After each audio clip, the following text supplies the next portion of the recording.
let's go over the materials for the SkateRat. The SkateRat's a really cool fly, fun to fish, designed to skate on the surface. We're going to use some tan colored local foam, deer hair, and some really strong GSP thread from Wapsi. This is the 200 denier. It's just the ticket for spinning deer hair, and if you're afraid of spinning deer hair flies, this is a good place to start because it's a lot easier than you think it is. Let's tie one. For the hook, we're going to use a TMC 8089 in a size 6. You can use the 2, the 6, the 10, the 12. They're all good sizes in the SkateRat. The 6 is a big predator fly size SkateRat. Caught a lot of big bass on this fly, all kinds of trout.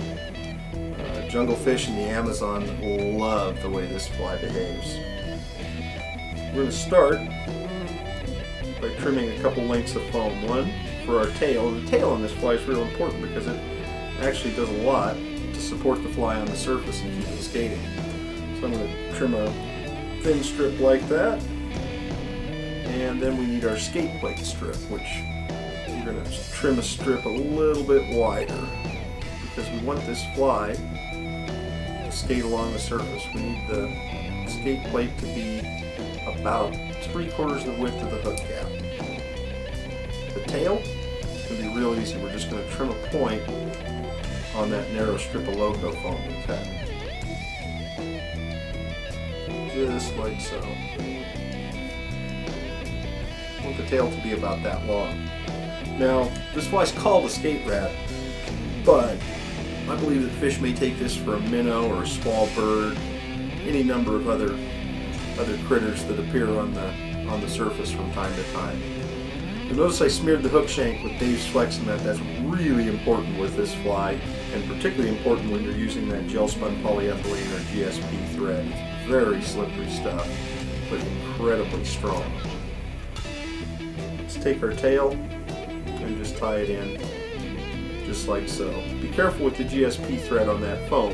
If you apply too much pressure, you can crank down and cut through the foam. It doesn't take a ton of pressure. Put a few extra wraps there to give the tail some support. So there you've got your tail. You can make those tails thinner or thicker. I like to make them thicker to start with. You can always trim them on the stream if you carry a pair of scissors with you, and that also gives you the ability to use it as a true mouse imitation by making a long skinny tail on it, or leave the tail a little broader and it could be taken for a floating injured minnow also. I like flies that are, multi-imitators. You want to get as much bang for your buck as you can. We'll take this other piece of loco foam.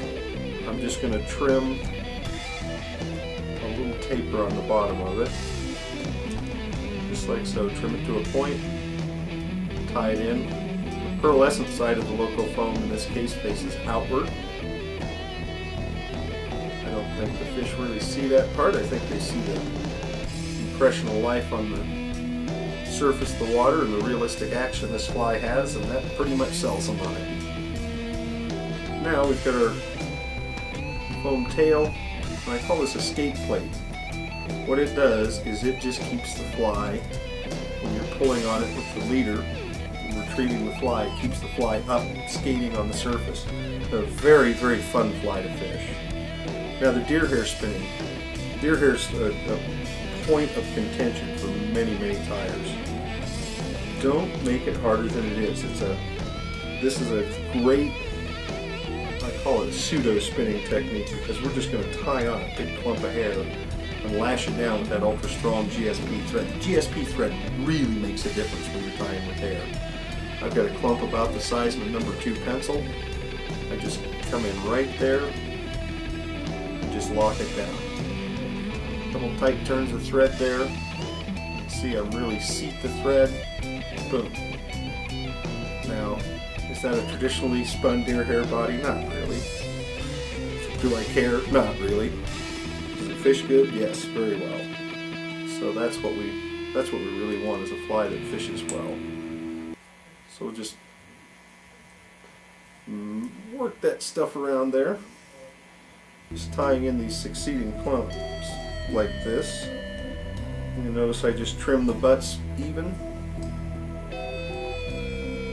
come ahead, make 1, 2 loose turns. The third turn is the turn that makes it work, just like so. Hair spun, just like that. Next clump. I went to a little heavier duty scissors to do my hair trimming with, because the hair does chew up the blades of your scissors. Another clump. We've got 4 or 5 clumps on there. Now we're getting towards the front of the fly. Just going to use a couple of more solid turns of thread there. We need to trim out the underside of the fly, so I'm just going to hold the thread up and trim away there. You can leave the underside untrimmed, but if you do that, you occlude the hook bend a lot, and that's not good. You'll miss fish if you've got too much hook showing. We're going to put on 2 more clumps of hair. 1 more clump of the natural gray. We'll tie this a little shorter because we're up towards the head of the SkateRat. So just lock it on there with 1 or 2 turns, good tight turns. Then, if we want to give it a little extra zing, and want to make it a little easier to see, particularly since I fish this fly a lot during the evening time hours.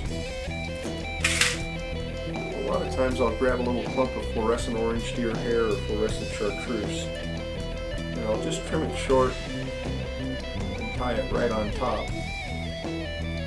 So, go in front of the skate plate with your thread.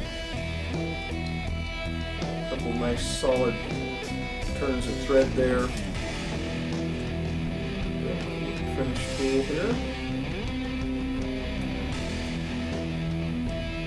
It's tight whip finish. A lot of times when I use this GSP thread, I'll put 2 whip finishes on there because that stuff's fairly slick. Now, as a final step on this fly, flatten it out here. Just do a rough little trim and reduce its bulk by just trimming away with your scissors. I actually like the bulk of this one. It's looking pretty happy to me. I'm going to take a great product called Exoflex from Wapsi, and I'm just going to put a dot of that. So I get it opened up here. Great flexible glues. A lot of times they do have some issues drying in the tube. A little drop of that there. Push it up against the hair, it'll glue to the hair, and then we've got a little extra here. I'll smear on the underside of the fly. You shouldn't be smearing glue on your fly with your fingers. I didn't have a latex glove. Normally want to do that with a glove on for safety. Just don't want to deal with extra chemicals on your body.